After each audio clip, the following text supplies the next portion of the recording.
But to you, Bethlehem Ephrathah, though you are small among the clans of Judah, out of you will come for me one who will be ruler over Israel, whose origins are from of old, from ancient times.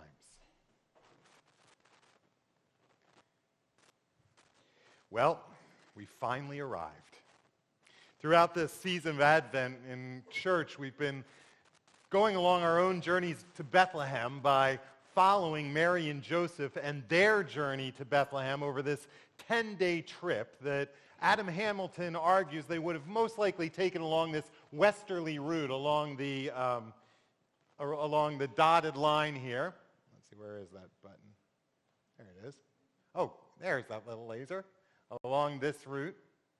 And so over the course of 4 weeks, we followed the couple as they came out of the hills of Nazareth and crossed the plain of Jezreel past Megiddo, talked about Jesus as the Prince of Peace. And as they headed up into the foothills that were covered with olive groves, still are today, and how Jesus was known as the Anointed One or the Messiah. And from there up into the mountains and to Mount Gerizim and Jacob's Well, a place where this unborn child in Mary's belly would 30 years later encounter a woman at this well, and how we would find out that he truly was the Messiah to the outcast. And then from there they would continue on through the mountains and finally coming past over a ridge and seeing laid out in front of them the hills of Jerusalem with Mount Moriah and the Temple Dome rising high above everything else. It would have been an awesome sight for them. But by the time that they made it to Jerusalem, they would only be about 10 kilometers from Bethlehem, a fairly straight shot, about 2 hours. They probably would have come into Jerusalem on sort of the afternoon of the 9th day or the beginning of the 10th day, and then they would quickly make their way to Bethlehem. Bethlehem, a city today of about 25,000, was much smaller back in Mary and Joseph's day. It was probably a village of only 500 to 1,000. It was known as a small village for the working class, mostly laborers and shepherds, some farmers. There were quite a few wheat and barley farms there, and there were some mills and quite a few bakers. The word Bethlehem actually literally means Beit Lehem, Beit house, Lehem bread, the house of bread. And so we believe that probably a lot of people in Bethlehem made bread and then brought it to Jerusalem and sold it there. It was a very small and obscure village, but unlike Nazareth, which was fairly well known, Bethlehem was quite well known because it was an extremely historical place. It was the place where Rebekah had died trying to give birth to Benjamin, if you remember that, and where Jacob, her husband, had buried her there. It was the story where the book of Ruth is based. And Ruth's great-grandson, a young boy named David, was born in the city of Bethlehem. In fact, it became well known after David became the king of Israel, anointed by the prophet Samuel, became known as the city of David. And Micah was the first one that we read his prophecy at the beginning of this sermon. He was the first one to prophesy that out of this town of Bethlehem, another ruler would come along the Davidic line who would not only rule but save his people, that would be the Messiah of the people.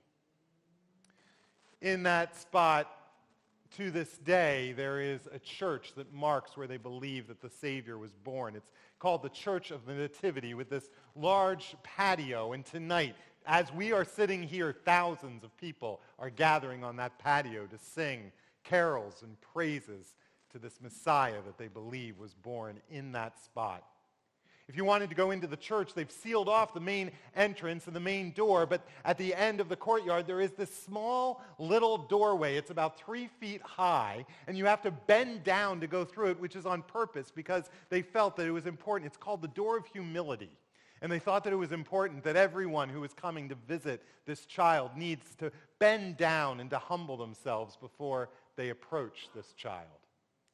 If you go inside, it really is a beautiful but simple church inside, and it might be important to note that this is a very holy site, both both for Christians and for Muslims, with all the rhetoric that we've been hearing these last number of days about possibly banning any Muslims from coming into our country at all. We must remember, we often forget, that the Muslims, although they don't believe Jesus was God, they believe that he was one of the highest prophets, higher than Moses or Elijah. They believe that he was born of a virgin and lives in heaven and will come back in the end times to defeat Satan and to set up God's final kingdom on earth. From this sanctuary, if you go to the sides of the altar, there is a stairway that comes down into the crypts or the basement, and from there are these final last stairs that go down into a small cave, which they call the grotto, that they believe is the cave where Mary gave birth to Jesus. When you go in there, there's a small chapel with an altar and a thing that looks, can you see, it looks almost like a fireplace underneath the altar there. And is there in that fireplace-looking thing that the spot surrounded by the silver star is where they believe that Jesus was born. And I say that they believe because we don't really know. I mean, we can't possibly know these things. The reason we think it's there is because Helena, the mother of St. Augustine, after she had been converted, she went to Bethlehem on a holy pilgrimage, and there she had a vision, and she said that God told her that this was the spot. That was the spot where Jesus was born. But we don't really know these things. You know, there's so many things that we know about this night, but there's so many things that we don't. We still have so many questions. Like, how is it possible that Joseph didn't make reservations if he was coming to Bethlehem with a wife who was that pregnant? I mean, is it really feasible? It's just because he was a typical guy? I mean, is that what people are saying?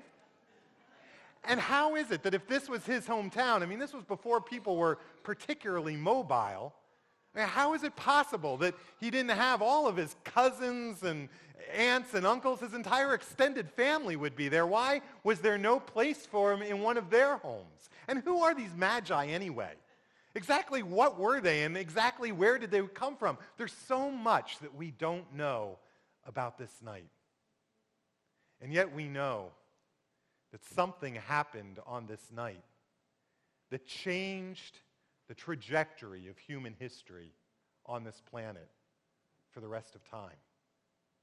One thing we know for sure is that there was a power, some kind of power was released into this world that has changed everything. A gentle kind of power that nobody was ready for, not even those who had been waiting for thousands of years for it to arrive. A power that turned everything on its ear, a cosmic revolution. Martin Luther called it left-handed power. He said it is the power of tenderness and love, of gentleness and vulnerability that broke into our world. Right-handed power, on the other hand, is the power of governments and money and military might. Right-handed power is a very top-down, hierarchical kind of power. A power that we see all around us all the time. It is a power that's based on the power of coercion and fear, dependent on instilling fear in people. Right-handed power is very much the kind of power that ISIS is seeking to control. It is the power of the attacks on Paris and San Bernardino, but if we're going to be completely honest with ourselves, it's also the power at the heart of our response. It is the power of the White House and the Pentagon and the militaries of G8 and the Dow Jones Industrial Average, the Monroe Doctrine, and this 65-country anti-ISIS coalition that we've put together. Martin Luther says that the reality is that right-handed power never ultimately wins. And it never ultimately lasts because it's always on the verge of being toppled. Right-handed power, all it needs is for someone to come along with a slightly larger military, a few more bombs, a couple more bullets, a little bit more fanatical or able to instill a little bit more fear, and we will be replaced immediately. We know it's true, don't we? This right-handed power is based on posturing and instilling fear. I don't want to get too political here, but one of our presidential candidates this last week said that the solution to the problems we're having with ISIS is to carpet bomb the entire Middle East until the desert glows. That would be right-handed power. And I don't want to be overly judgmental because there is a part of me in my fear and frustration, being terrified out of my wits, that when I hear that to join ISIS is to sign your death certificate, I'm like, right on, baby. And yet Luther says that ultimately, right-handed power never wins. That there is another kind of power. It's the power of this child, of this manger, of this night. It is a power that is based in tenderness and love, in compassion and cooperation and mercy and vulnerability. It is left-handed power. And it has the power to change our lives and to change this world. There is so much that we do not know about this night, but we do know that God chose not to come as a prince in the gilded halls of Caesar's palace, but to come as an infant child to an unwed, pregnant, teenage peasant girl. There's so much that we don't know, but what we do know is that if Jesus were coming here tonight, it wouldn't be to Hillary or Barack or to Carly or Jeb or Donald or to Vladimir or to Ban Ki-moon. It would probably be to one of these Syrian refugee families, maybe like the one that we're going to be sponsoring with tonight's offering, to bring here to this country, to bring to LA and to watch over and to help as they get settled in. Or maybe it would be he would come through one of the other 12 million who were displaced in that country, who know exactly tonight, this very night, exactly what Jesus was going through on the night that he was born.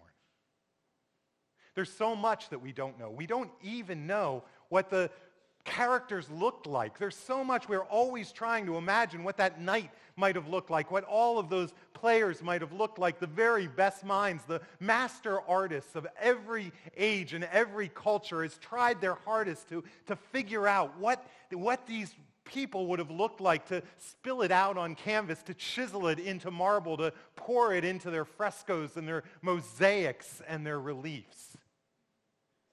We've always wondered what Mary looked like. Was she more sweet and innocent and angelic? Or was she more wise and tested and maternal? We don't know much about that night, but I do know that if she were to come tonight in 2015, I know exactly what she would look like.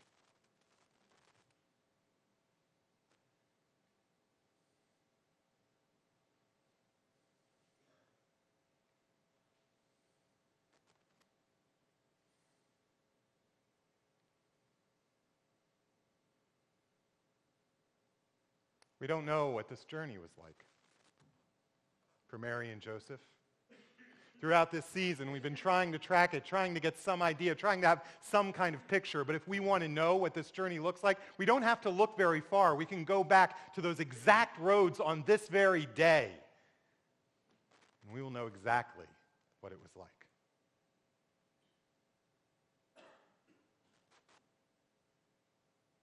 Every year, our children stand up here. They did it at the 5 o'clock service, and they try to reenact what that night must have been like, what it must have been like for Mary and Joseph to show up at the innkeeper's house. We have little children dress up as innkeepers and say, "No room, no room," and we wonder what it was like for there not to be any room in the inn on that night. And this year, we know exactly what that looks like.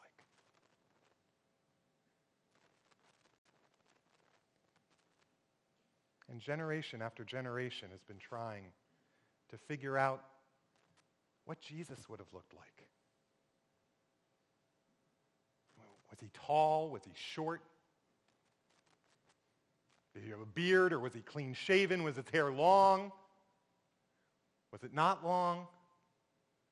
Was he the emaciated Jesus of sorrows of the Middle Ages or the svelte, victorious, Adonis-like Jesus of Michelangelo's Renaissance period? Was he the blonde-haired, blue-eyed surfer dude Jesus that we so often draw him as? Or maybe the darker Palestinian version? But if Jesus were to come tonight, once again, we know exactly what he would look like.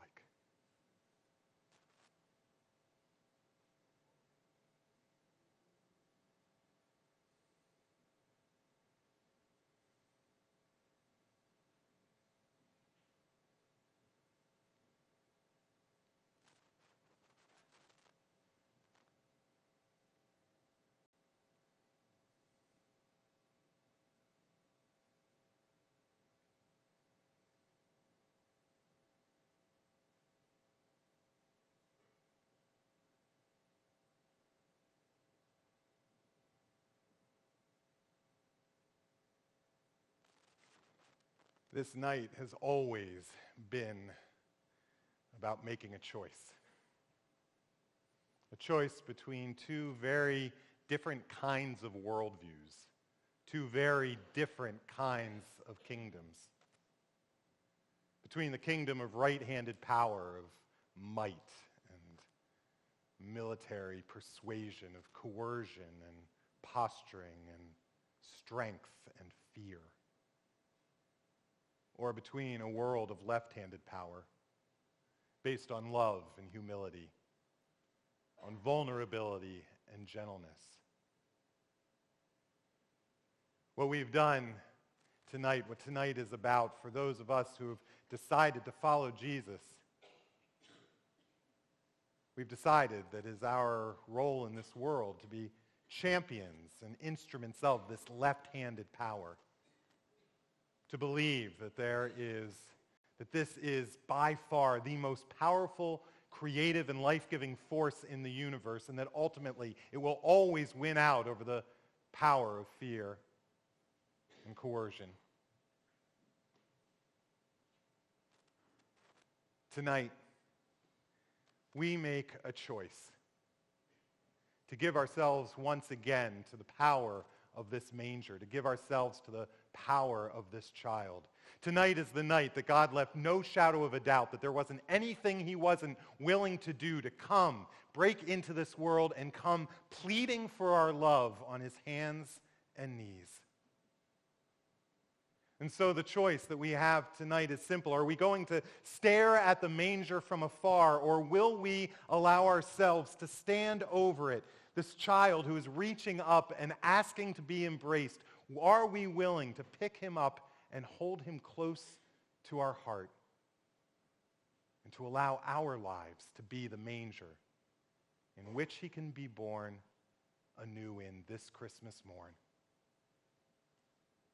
You do that.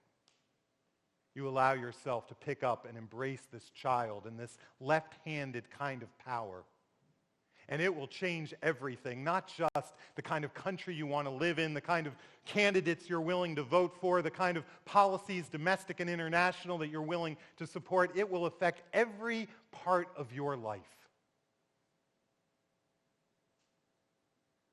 The way that you conduct your career, the way that you live your life, the way that you treat your family and your children and your neighbors and your friends, the way that you understand your own role in this world and your own kind of power and your sense of worth in front of God's eyes. Pick up this child, and your life will never be the same. Pick up this child, and this night could be the best night of your life.